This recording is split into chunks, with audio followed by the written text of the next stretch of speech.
એમ કહેવાય છે કાનિયો જોગી મારી મેરડીને દી રાત યાદ કરે હે ધૂળના ધડીમલે આવી અને મેરડી આગળ બેસી જાય. હે માં મેરડી, મારું કોઈ નહીં માં, કાકા કુટુંબ હગા વાલા કોઈ છે નહીં માં. પણ તેથી મારી મેરડીએ એમ કીધું કાનિયા, આ ધૂળનો ધડીમલો રહ્યો ને અહીંયા તારા વડવાનું ધર્મ બેઠેલું છે, કદાચ તને દુઃખ પડે ને મને યાદ કર. જા તારા ધડીમલાની માલ પછી જવાબ ન દઉં ને તો હું એક કાનિયા જોગીની મેરડી નહીં હો. એ મારી કાનિયો કે મારી માં ભણું અને મેરડી હોય મારે માને બાપ, પણ હદા હદા તાજા મન હવને રાખજે. એ મારી મેરડી નો છે પ્રતાપ. એમ કહેવાય છે કે ધૂળના ધડીમલે કાનિયો જોગી દી રાત મેરડી મેરડી મેરડી કરે. પણ એક દિવસ બન્યું એવું કે ધોળકાની માલપા મમદશા બેગડો મમદશા બેગડાને ખબર પડી હો કે ધોળકાની માલપા મમદશા બેગડાએ એના સિપાહીઓને મોકલ્યા, દાવ દાવ શિયાવાડાની માલપા ઓલો કાનિયો જોગી ધોંગ ધતિંગ કરી દો તે મેરડીના નામે, એને બોલાવી અને મારા રજવાડાની માલપા હાજર કરો. અને તેની બે સિપાહીઓ આવીને કાનિયા જોગીને હાથમાં ધૂકેલિયું રહી ગયેલું તુહી મેરડી તુહી મેરડી તુહી મેરડી કરતો હોય. અને કાનિયા જોગીને સિપાહીઓએ એટલું કીધું, કાનિયો કોનું નામ? બાપુ કાનિયો જોગી મારું નામ છે. કે હાલ હાલ તને ધોળકાનો ધણી મમદશા બેગડો બોલાવે છે. ટપક ટપક ટપક એમ કહેવાય છે કે આંખમાંથી આહુડાની ધાર થઈ ગઈ કે માં, મેં કોઈનું લીધું નથી, મેં કોઈનું કાંઈ કીધું નથી, અને મને આજ રાજના તેડા એવા મારી શું હોય છે હે? અને તેથી મમદશા બેગડાએ કીધું, હે કાનિયા, તો કેદું નો ઢોંગ ધતિંગ કરે છે મેરડી મેરડી, તો આજ તારી મેરડી કે છે, તારી મેરડી મને બતાય. અને તેથી કાનિયો જોગી એટલું બોલ્યો કે તારે મેરડી જોવી હોય ને તો શિયાવાડા આવવું પડે. હે ધોળકાના ધણી, તારે મેરડી જોવી હોય તો શિયાવાડા આવવું પડે ને આજથી ત્રીજા દી મારી ભગવતી મેરડીનો માંડવો છે ને માંડવાની માલપા આવ્યો હોય જે તને મારી મેરડી દર્શન આપ્યા હો. અને તેથી ધોળકાનો ધણી એમ કહેવાય છે લીલાગરી ઘોડી લઈ ઘોડી માથે પલાણ માંડી અને શિયાવાડાની હામો વ્યો આવે. કાં તો ડાકલા વાગતા હોય, ભૂવા રમતા હોય.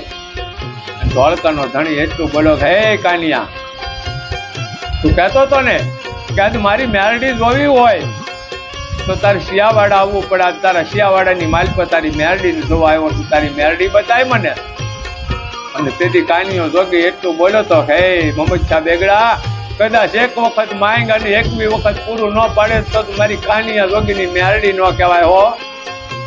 અને તેથી મમદશા બેગડો એટલું બોલ્યો તો કે હે કાનિયા જોગી, તારી આગળ બીજું તો કાંઈ મારે નથી માંગવું.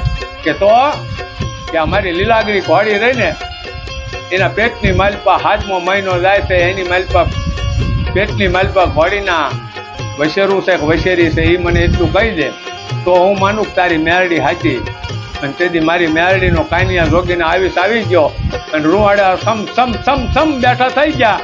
અને કાનિયા જોગીએ એટલું કીધું તો હે મમદશા બેગડા, તારી ઘોડીના પેટમાં લીલાગરો વશેરો હોય, 4 પગ ધોયેલા હોય, માથામાં પીપળાના પાન જેવું સફેદ પાન હોય, જેમ માનજે મારી મેરડી બોલી હતી હે.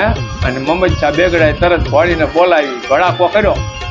ભડાકો કરીને ઘોડીને સમારને બોલાવી ઉતરતા ત્યાં જોયું કાં તો 4 પગ ધોયેલા, માથામાં પીપળાના પાન જેવો સફેદ પાન. અને પછી મમદશા બેગડાને એમ થયું ઓહો, આ તો કાનિયાની મેરડી બોલી થઈ ગયો. અને તેથી મમદશા બેગડો એટલું બોલ્યો તો કે હે કાનિયા જોગી, આ વશેરું મરી જાય તો એની મને બાળ હત્યા લાગે. કદાચ જો તારી મેરડી હોય ને તો મારી ઘોડીને હજીવન કરી દે તો હું માનું કે આ શિયાવાડાની માલપા મેરડી બેઠી છે. અને તેથી મારી કાનિયા જોગીની મેરડી એટલું બોલી કે મમદશા બેગડા, તે કીધું મેં કરી દીધું, પણ હું મેરડી કહું તું કરી દઈશ? કે હા માં કરી દઈશ, પણ મારી ઘોડી હજીવન કરી દે. અને તેથી કાનિયા જોગીએ પાણીની અંદરથી છાંટીને મેરડીનું નામ લઈને આંકલો માર્યો. ઘોડીને બગા ધમ કરતી બેઠી કરી. અને મમદશા બેગડાને સીધી મેરડી એટલું કીધું કે હે મમદશા બેગડા, આજ મારો માંડવો પૂરો થાય ને એટલે તારા પીરનો જે મલારો રહ્યો ને ધોળકાની માલપા મને મલારે બેહાડજે. હું મેરડી તને આટલું કહું છું કે બહુ સારું માં, તારો માંડવો પૂરો થાય એટલે ક્યાણ દેશને તને માણા મોકલીશ. પણ હાલતા હાલતા મમચ્છા બેગડાને એમ થયું કે ઓહો, કદાચ હિન્દુનું દેરું અમારા પીરના મલારે કેમ સારું લાગે. આ વાત કોઈ દી થોડીક બને. પણ મેરડી એમ કહેવાય છે કે ઘોડાની હરકે વહી ગયેલી. હે આ માંડવો પૂરો થયો અને ઘોડાની માલપા ઘોડિયું ધૂણે, રાણી વાસમાં રાણીઓ ધૂણે. હે અને ભૂતખાનું ધોળકાની માલપા ચાલુ કરી દીધું. અને તેથી મમચ્છા બેગડાને એમ શું કે આ કોણ? અને તેથી એમ કીધું હું કાનિયા જોગીની મેરડી. હે મમચ્છા બેગડા, કદાચ એક વખત બેહાય. પણ મમચ્છા બેગડો માન્યો નહીં. પછી મેરડી પોતે એમ કહેવાય છે ખવા વેચીની નાંગણી બની ગઈ. નાંગણી બની અને ધીરે ધીરે ધીરે ધીરે ધીરે ધીરે રાજમહેલમાં પોતાનો કુંવર સૂતો હતો ને એને જમણા આંગૂઠે ડખ દીધો. સમજ્યા? ડખ દીધો ને એનો ધનાધો નીકળવાની તૈયારી થઈ. અને અહીં મારી ભગવા ઝંડાની ભગવતી મેરડી કાનિયા જોગીને આવીને એટલું કીધું કે હે મારા કાનિયા જોગી, હું તો શોખ જાગે કે મારી મને શે હકની ઊંઘ આવે. હે કે મને શે હકની ઊંઘ આવે. જાગું છું માં કે જા તો ધોળકને રાજા મમચ્છા બેગડો રહ્યો ને એનો એકનો એક દીકરો હતો ને એને સરપડસ કરીને આવીશું. કદાચ હજી મારા મેરડીના બોલ પાડે ને તો જા હજી એને ઊભો કરી દઈશ. અને એમ કહેવાય છે કે સબૂતરા વાળો શોખ ને ધોળકાની માલ પર જનાદો લઈને નીકળે ને કાનિયા જોગીને અહીંયાથી આવવું.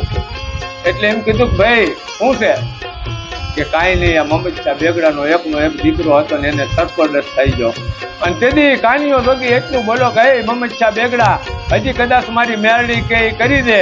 અને જો તારો આ સબૂતરા વાળા શોખની માલપા તારા નનાદાની માલપાથી તારા દીકરાને હજીવન ન કરું ને તો મારી કાનિયા જોગીની ભક્તિમાં ક્યાંક ભૂલ પડી ગઈ હોય.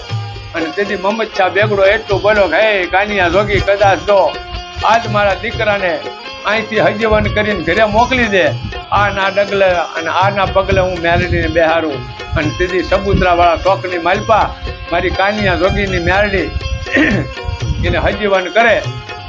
હે અને એ સિંદુરિયા થાપા. અને તેથી મમચ્છા બેગડાને એમ કીધું કે હે મમચ્છા બેગડા, આ તારી પૂછતું નહીં, પણ જ્યાં જ્યાં બેગડાનું ઘર હોય ત્યાં મારી મેરડીના સિંદૂરનો સાંડલો નહીં હોય ને તો અહીંયા ભૂતખાનું ચાલુ કરી દઈશ. હો અને તેથી કાનિયા જોગીએ એમ કીધું કે જા કદાચ તારે દુઃખ પડે, દોયલી વેળા પડે અને મને મેરડીને યાદ કર. અને મમચ્છા બેગડા તારું નહીં પણ તારા કુટુંબની માલપા જો તારા દુઃખને ભાંગીને ભૂખો ન કરું તું કાનિયાની મેરડીને